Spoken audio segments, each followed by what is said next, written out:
You're listening to the Whole Hog Sports Podcast. And now, here's your host, Matt Jones.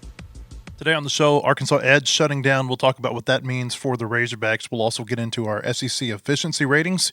First, a word from Kendall King. At Kendall King, we're proud of over 4 decades of design. We're continuing the legacy of great creative design by combining our brands of Kendall King, Soapbox, and Shopcart. Together, these brands represent a new focus in marketing design with individual attention to specific areas. Through our design expertise supported by a team of talented professionals, we showcase our best. We are Kendall King, we are Soapbox, we are Shopcart, we are design. The Razorbacks announced yesterday they've shut down the Arkansas Edge Collective, or that they're in the process of shutting it down. I think October 15th is the last day that they'll have a partnership with Blueprint Sports, which is the company that oversees it. This was not a surprise. We'd heard for a while that this was coming. And really, as I look at this, Christina Long here in the studio with me, as I look at this, I see it as, I know that Arkansas is kind of taking it on the chin a little bit because their NIL collective, this is the second one they started. The first one, I think why it shut down is a little bit misunderstood, and we'll get into that here in a minute. But it's their second collective. Obviously, it just never performed the way that they wanted it to. And so they're taking it on the chin right now a little bit. And I think that's fair. But I think long term, this probably sets up best for them in terms of being able to run their NIL operations in-house based on what I understand about what they had going on with Blueprint. Blueprint got to keep a certain cut of whatever agreements were or whatever money was donated to the collective. And so let's say if it was 15%, I don't know the exact number, but let's say it was 15%. That means that if you had a $100 collective fee per month, that only 85 of your dollars were going toward the athlete, and this company over here was keeping a certain percentage on the side.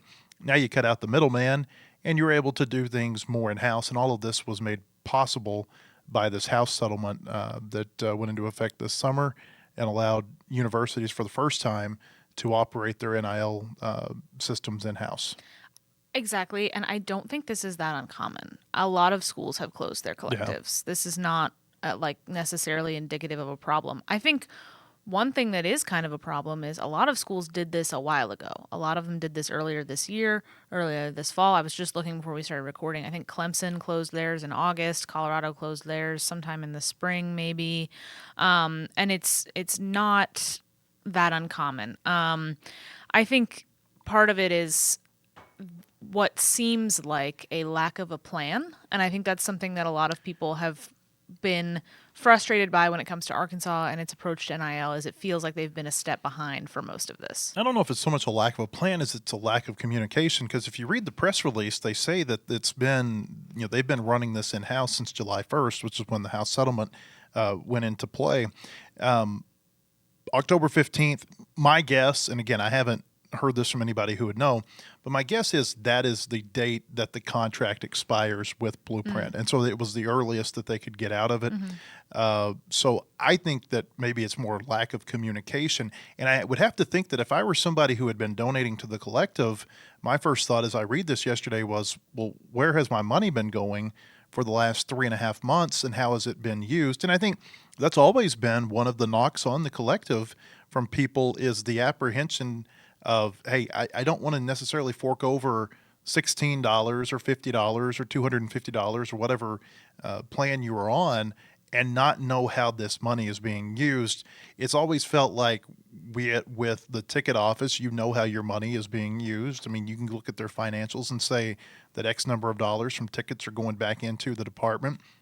You can even say with the Razorback Foundation, it feels like there was always a better communication about the money that you donate to the foundation and how it's being reallocated back into athletics.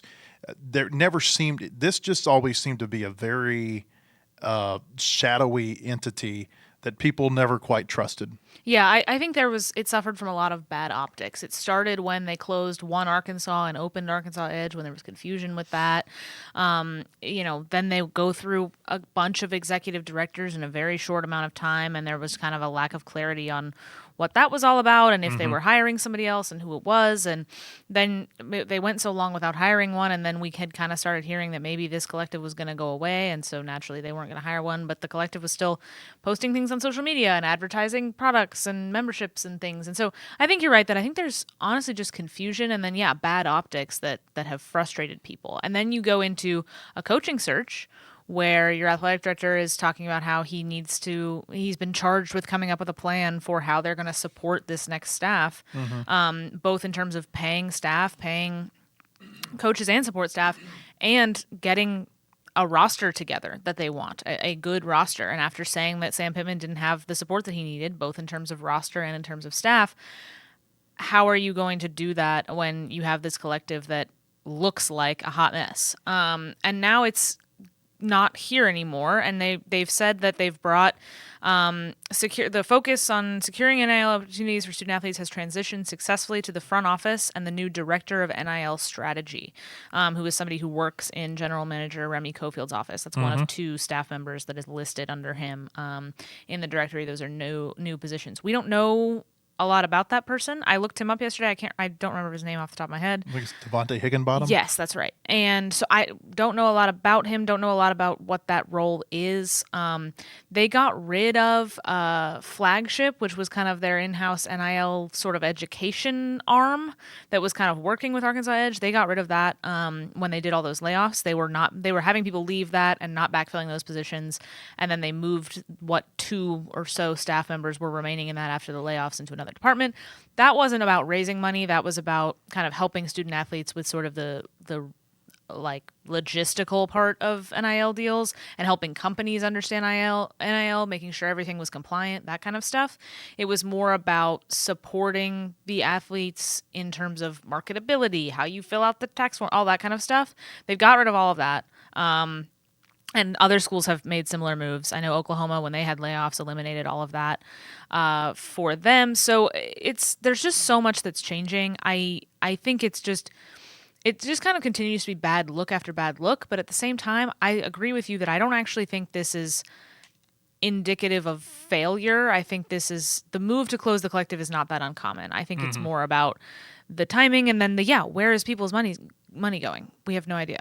Yeah, I don't know how many people were donating. I mean, we know I don't think it was that many, which was the other problem. That was the other problem. They had the drive for 5,000, and it failed miserably. And I think they only got to 1,400 before they took the meter down. The meter down yeah, on their website. Yeah, it was unfortunate. Because it was never moving. No, it wasn't.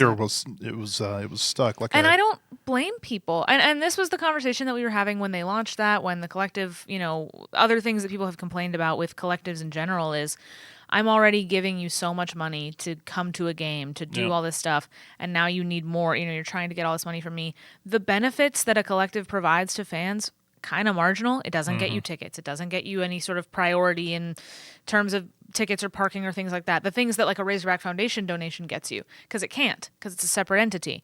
But they were giving you, autographed stuff, some events with players. Cool, but not really going to move the needle for most people.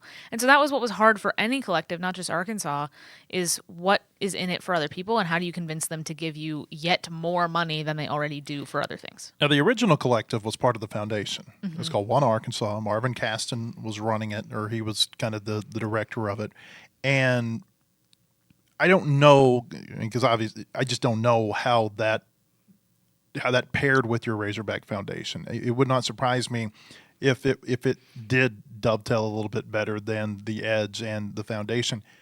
A lot of people go back to first. There's the thought that Arkansas was late to establish collective. They actually were not. They established the One Arkansas Collective earlier than a lot of the other SEC schools. Like I believe One Arkansas actually was established before even the Grove Collective, which is kind of the one that everybody wants to compare Arkansas to. Problem with One Arkansas is, and with collectives in general, is that the IRS memos about these collectives continually changed over the years. And eventually the foundation believed that the One Arkansas Collective could potentially jeopardize their standing as a 501c3, their nonprofit status. And so they had to give that up. That's how Edge was formed. And so I do think there is a little bit of miscommunication or maybe misinformation out there about how the collectives were formed and why the first one went away. It wasn't that the first one was not having success. Now, I don't think it was having success relative to some of the others in the SEC, like what they're having at LSU or Ole Miss.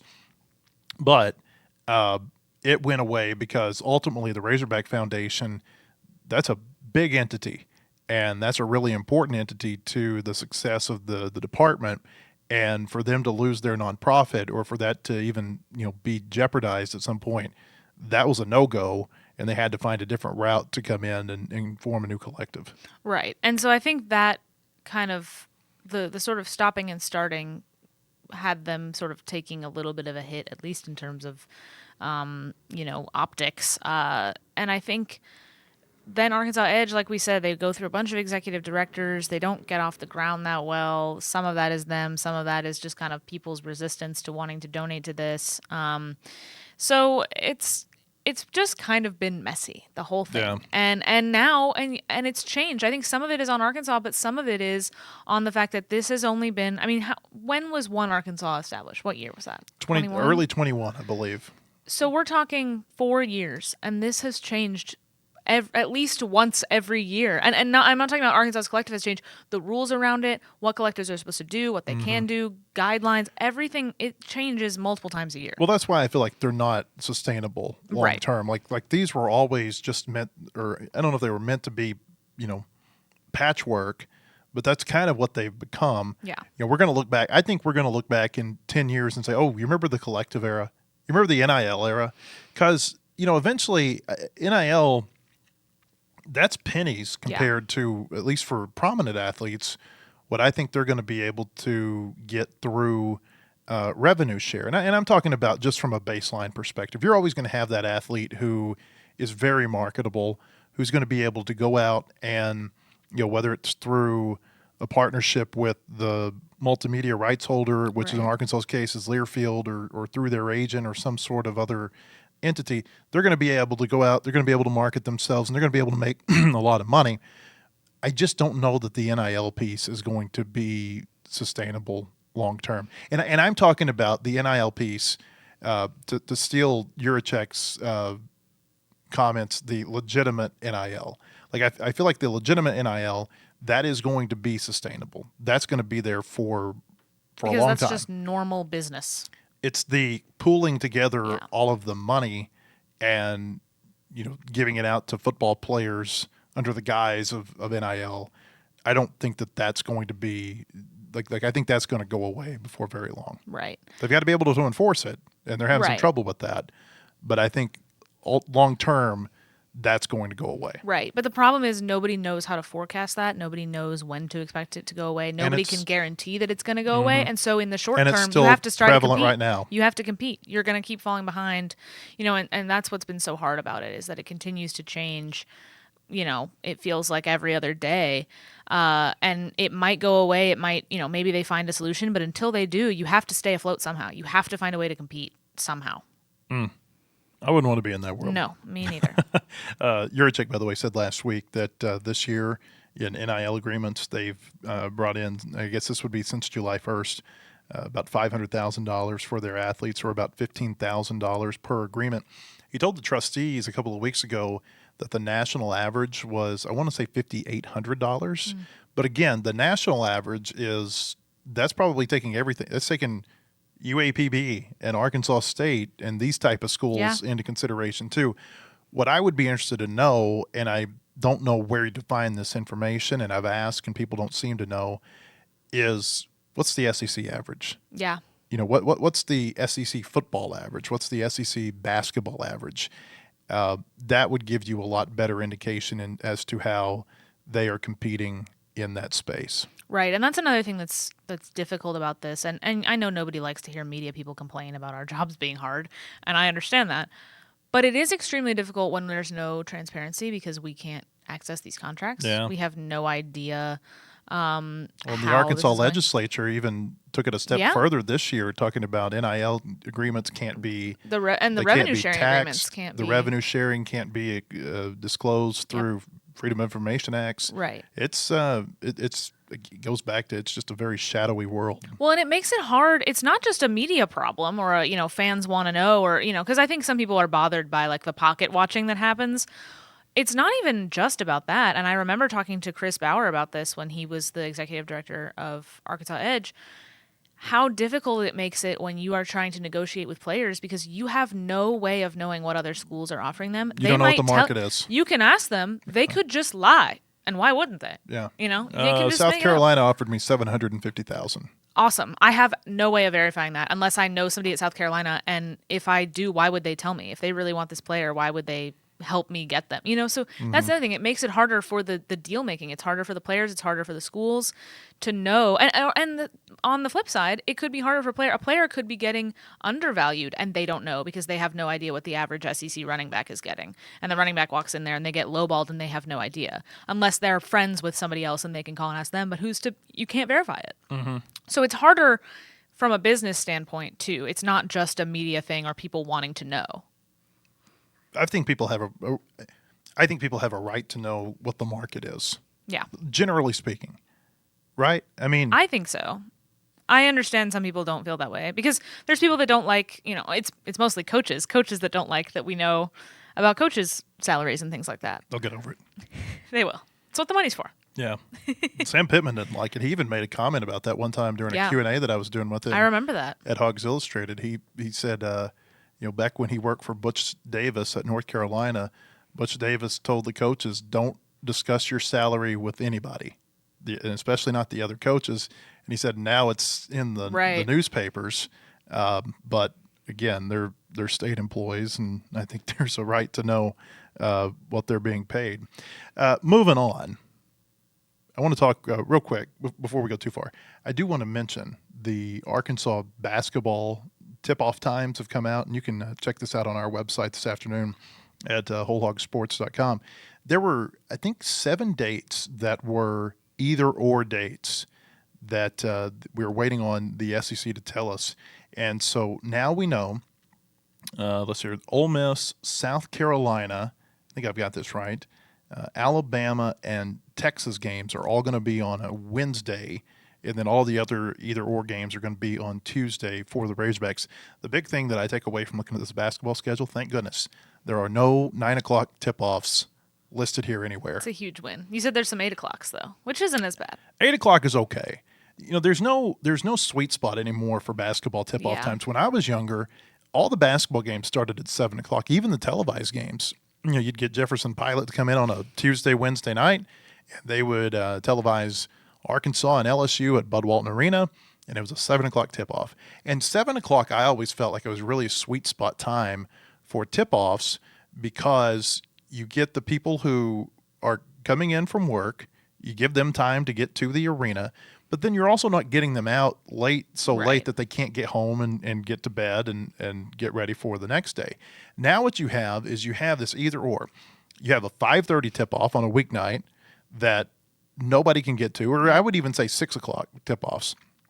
It's very difficult to get to, and especially as this area has changed and it's become, a lot more populated, and it's hard to get around at 5 o'clock around here. Or you have the game that starts at 8 or 8:30 or 9, like they did with Vanderbilt last year over in Nashville, and nobody wants to go to that game because even if you live in the area, you're not going to get home till 11:30, midnight. And if you live very far, you're certainly not going to do that unless you don't have a job or have to be at work the next day.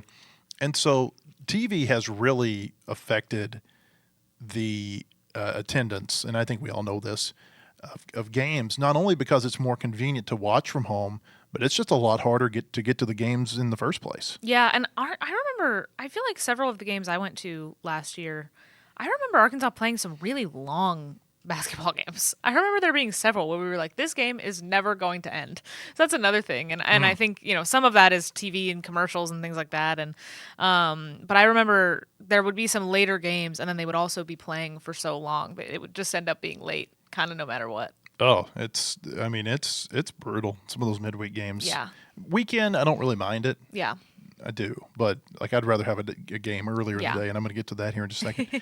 But the midweek games, those are just rough. And I think that's why, you see, people get so upset. It's like, God, you're playing number whoever, and there's only 13,000 people in the arena. Well, it's a combination of a lot of things. It's the time, it's the cost to attend games, cost and convenience, man. Those are the two things that people look at when they're attending games. And honestly, it's probably going to get worse now after the reseating thing. That's because the thing. the people the cost who just have went up so much. the people who don't go to the games, they're going to want to recoup their money a little bit. We're seeing this at Baum. This has happened at Baum the last few years since they did the reseating at Baum-Walker Stadium, where you used to be able to get a ticket for a game, on like a SEC weekend. You get a ticket for $10, $20, something like that. You go to a game. You go out there now. They're playing Missouri last year, and the Hog Pen tickets against Missouri, who barely won an SEC game, they're like $30 on a Sunday afternoon. And you trying to get a ticket off the resale market, you're probably going to pay somewhere around $70, $80, unless somebody really drops the cost of that ticket right before first pitch. And so it's just made it a whole lot more difficult to go to games. Yeah. And one thing I thought was interesting about the basketball reseating was how many, they allowed the higher level of donors to get so many tickets. I mean, wasn't it up to like 12? It's actually, I think there were and some I know who it's could get fewer 14, than they used to. And I know it's fewer than they used to. It's still too many, I think. That is a lot. Yeah, I think they can get 14. Like That's if you're in so that many. if you're in that top tier, I think you can get 14 tickets. You can't get more than 6 in the lettered rows that are right there next to the court, but I think you can get 6 there and then 8 in other areas of the arena. Yeah, it's interesting because nobody's using all those, No. So then you're just those people are just going to try to resell them, probably for a pretty high price. People aren't going to buy it. Then you have empty seats, and then everyone complains about attendance. And that's What why. are we doing? Well, that's why capacities are going down. Yeah. Yes. And Bud Walton Arena's capacity is going to go down probably at some point in the next 5 to 8 years. Florida State did this with football. It's not going to surprise me to see. There's a little bit of pride that goes into this, but there are going to be some SEC football stadiums that do this at some point.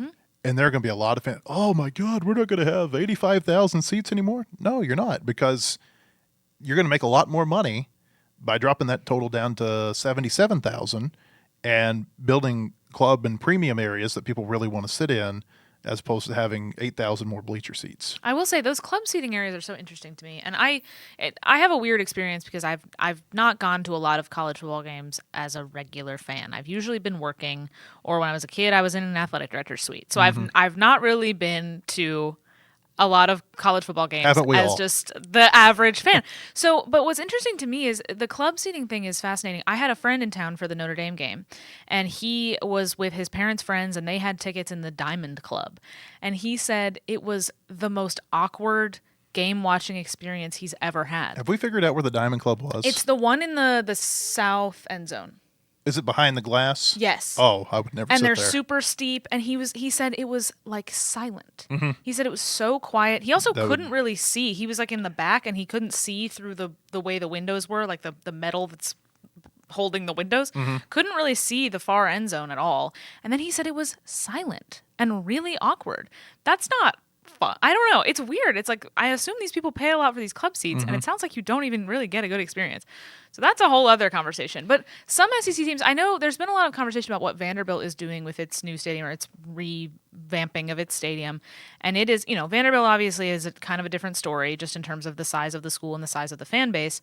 But they're trying to prioritize a lot of premium experiences. And I think part of it is because Vanderbilt does not have great home field advantage. A lot of people that are going to Vanderbilt football games are people from the other school that want to spend the weekend in Nashville.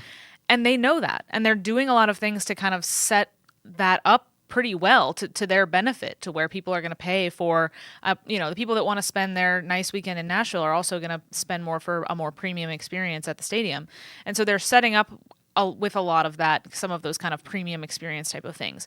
It's just interesting to me because if premium experience means the Diamond Club and what I heard about the Diamond Club, it doesn't sound fun, and I wouldn't want to pay a lot of money for it.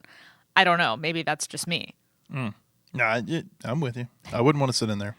The view's bad. Apparently the vibes were terrible. Yeah. So I don't know. Very strange. Yeah, that is odd. Speaking of start times, Arkansas Texas A&M, their kickoff time was announced yesterday. It's going to be at 2:30 next Saturday on ESPN. And now with this, Christina, it means that they are not going to play a night game at home until the last game of the season, Missouri. That game's going to kick off between 5 and 7 p.m. And so by that time of year, 5 p.m., that's a night game. But they're going to play Auburn in the morning, or the morning kick, either 11 a.m., 11:45. That's to be announced. Mississippi State. We still don't know if that's going to be 2:30 or 3:30, but it's going to be somewhere in that range. So they're not going to play a night game at home until Missouri at the end of the year. Who knows what their record's going to be at that point? They could potentially be 2-9 and winless in the SEC. It's probably going to be pretty cold. Yep. I don't know. It's just kind of interesting. My question for you, though, do you like night games? Because some people, this really gets them. This makes them mad. It makes them mad. I think as a fan, I think there's something about the vibe of a night game. You tend to they're kind of, they feel more exciting just because, like, I don't know, it feels more climactic. It's a better vibe. For work, no. Because for work, I you like want an to 11 go to a.m. game. bed at 10. So Yeah. I don't really want to do that. But I think as a fan, or I get more excited to go, like when they played at LSU a couple years ago and I got to do a night game at LSU. That's cool. I was working and I didn't really care that much because it was cool to experience that. I think when you have a really good home crowd, I think a night game can be really fun. But I don't feel super strongly about it. Like, this does not upset me. And I don't think it would upset me as a fan either. Sweet spot for football, 2:30 in the afternoon. Yeah. The only 2:30 thing in the about the afternoon? 2:30 games, though, is you don't get to watch any of the other games. You miss most of the 11 a.m. games, and you miss most of the 7 o'clock games or 6 o'clock games. I don't get to watch a whole lot of them anyway. But 2:30, that's the sweet spot for me. Like, in a regard, like, I don't care if it's September or November, because you get, it's different at 2:30. I think that's the sweet spot, but that's just me. So I kind of like this Texas A&M game time. By the way, 3:15 on Saturday against Tennessee. We know now that the announced team for that is going to be the same announced team that was on the first game this year: Dave Neal, Fozzie Whitaker, and Morgan Uber. And then I wanted to mention this too real quick. We've got some ratings on Arkansas's football games so far. Not great. I was actually a little bit surprised that the Ole Miss ratings were not very high, because that was an entertaining game that night. Now, I think there were some other pretty good games that were going on at the same time. Notre Dame, A&M was going on at that time, and I think there was one other one. But the biggest rating Arkansas's gotten this year, they averaged 4.26 million for the Notre Dame game. And a lot of you probably aren't happy that so many people watched that game, but that's the biggest rating they've had this year. And that's because Notre Dame is such a national brand. You look at Notre Dame, that's actually their second lowest rating that they've had this year.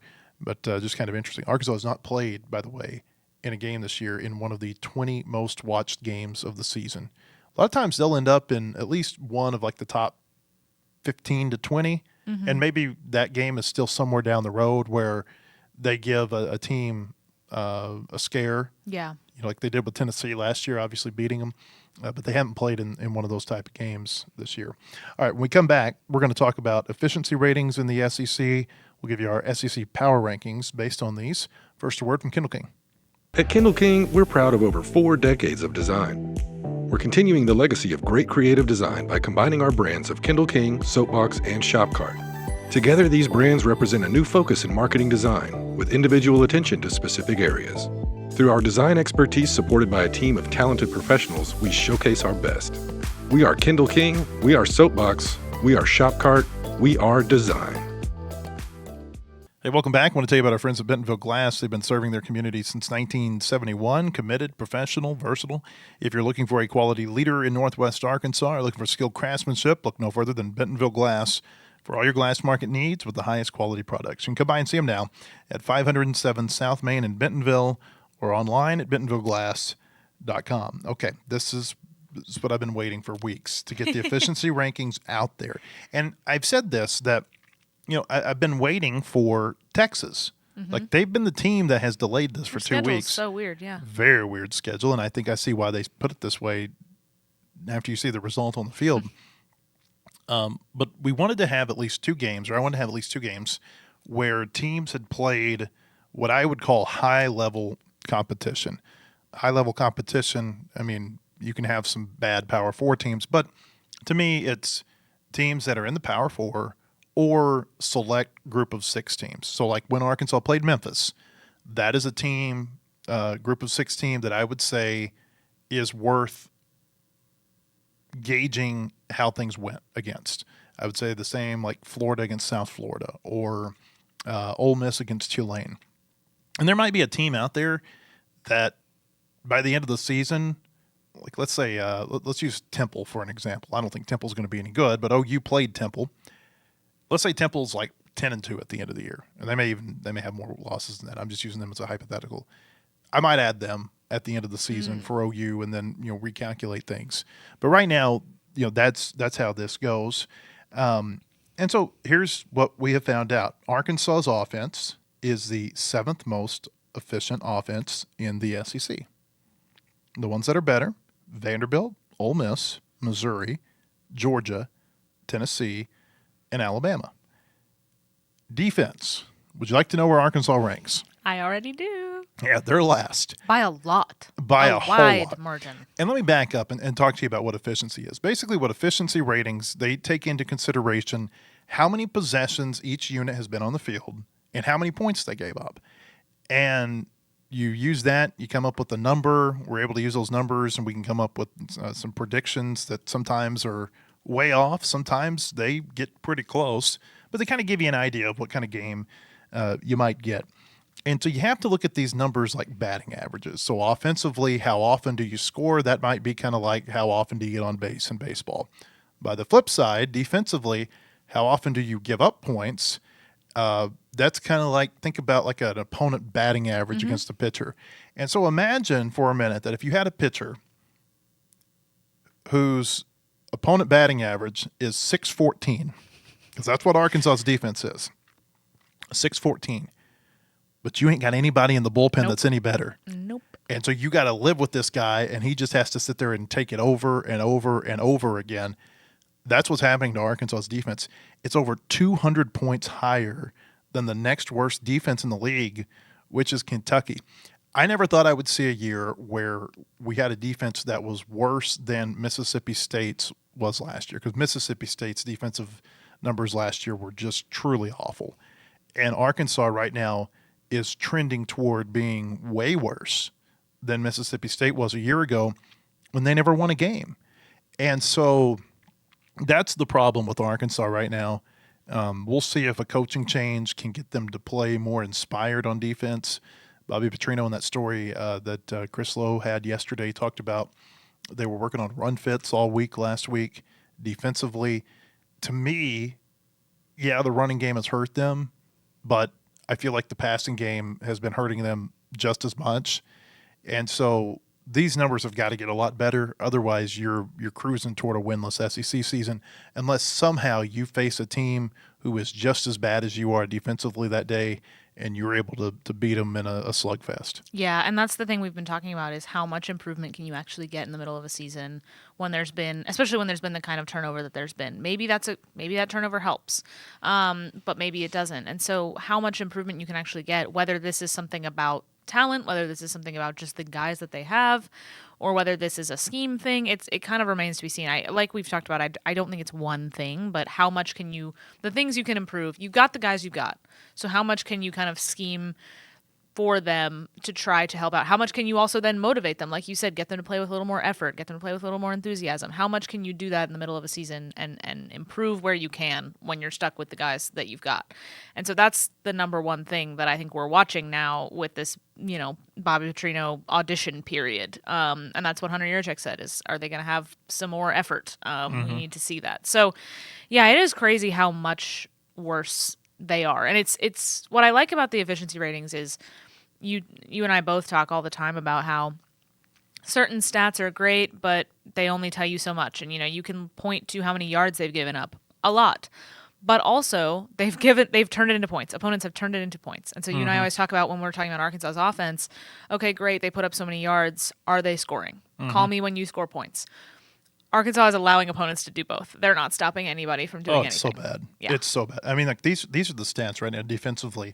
Against Ole Miss, 41 points in 9 possessions.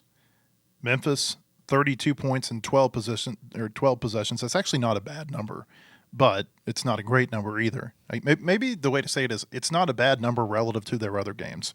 And then Notre Dame, I mean, it's as bad as I've ever seen. 56 points in 9 possessions. Literally, the only time Notre Dame did not score was the one time that they had a turnover on downs after they ran the fake punt to start the second half. And I don't count possessions that end with end-of-half kneel downs, or if you're able to run the clock out like Notre Dame was able to do for the final 5 minutes or whatever of that game. I don't feel like that should count against you or for you. Yeah, you were doing your job, but there was no point opportunity there for you. Also, I don't count special teams touchdowns in either way. So, like South Carolina, they've had a lot of special teams and defensive touchdowns this season. And if you look at if you just look at South Carolina's points per game, you would say not terrible, not good, but not terrible. But you have to go back and look at they've had like 3 special teams touchdowns, and I think they've had 1 or 2 defensive touchdowns this year. And so really you take those away and you are able to kind of strip it down and see that their offense is not very good at all. So, I mean, those are some of the hallmarks of this. But Arkansas offensively, numbers are okay. I mean, 35 points in 9 possessions against Ole Miss. That's essentially what Ole Miss did. 31 points in 13 possessions against Memphis, essentially what their opponent did. The 13 points in 9 possessions against Notre Dame is what has brought them down a little bit.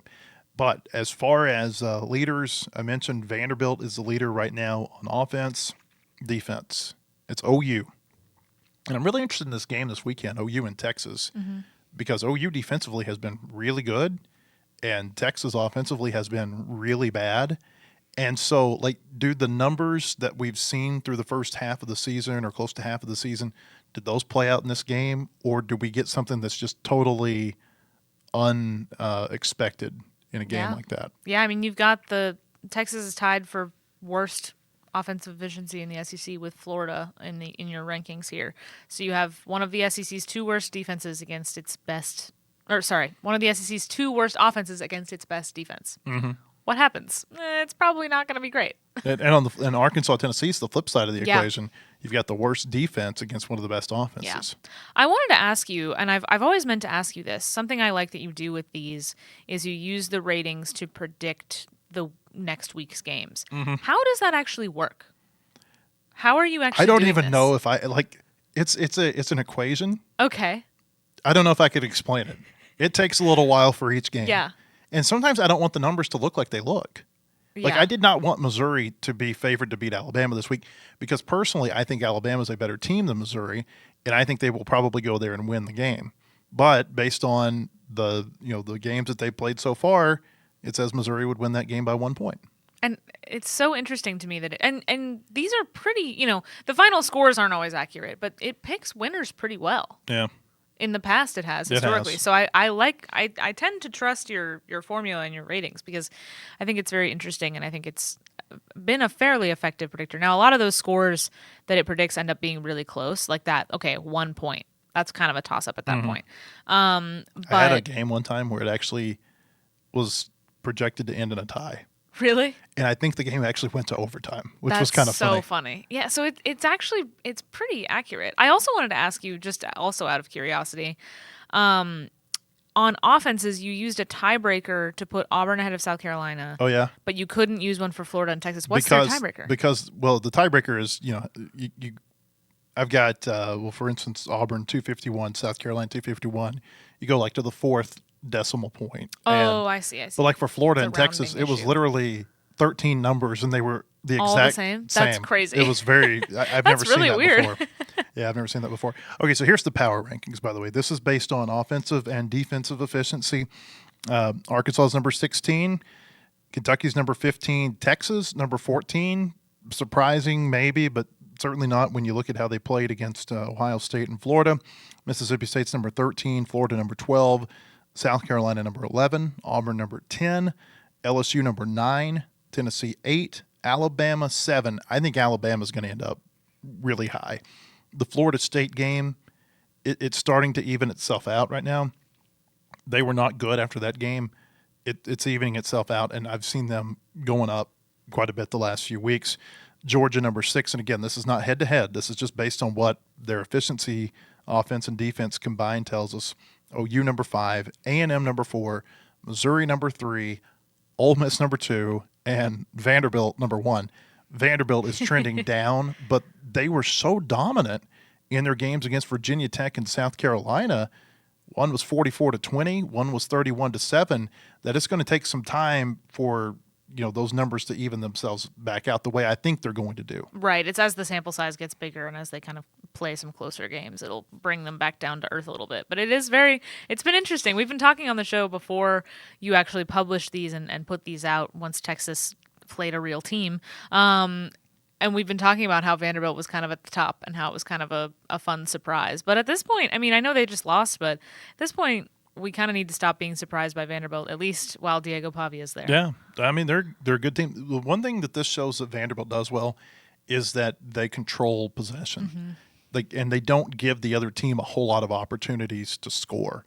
And that's really been the hallmark of their success over the last couple of seasons. We got a ton of numbers here. You can read it on our website.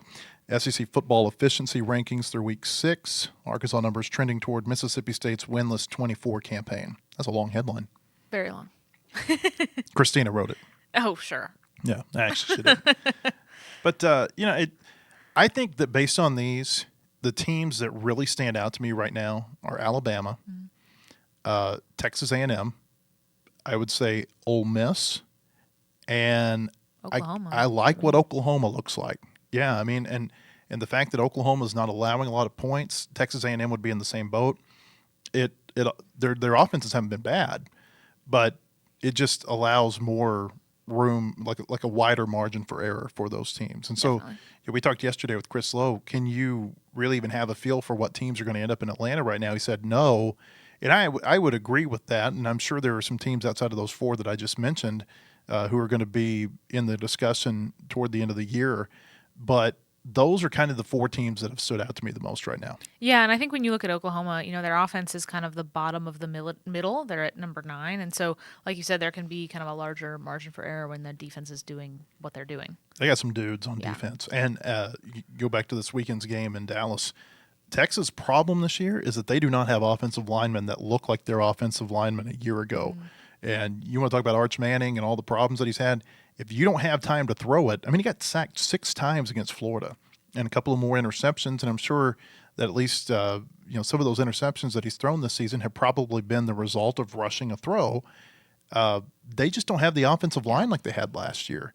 And so it's great, when you've got the quarterback and you got the receivers and you got this and that.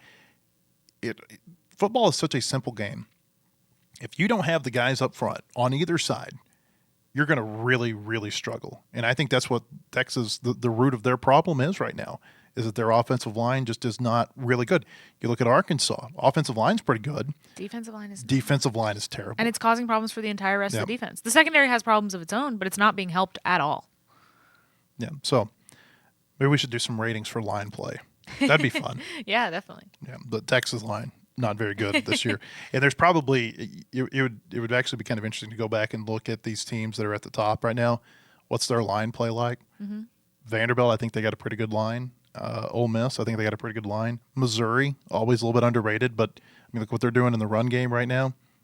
You get good offensive line, defensive line play, you're going to be a pretty good football team, and I think that's really what this shows. All right, we appreciate you being here with us. We'll have another podcast tomorrow. Hope to see you there or at our website, wholehogsports.com. Have a great day, everybody.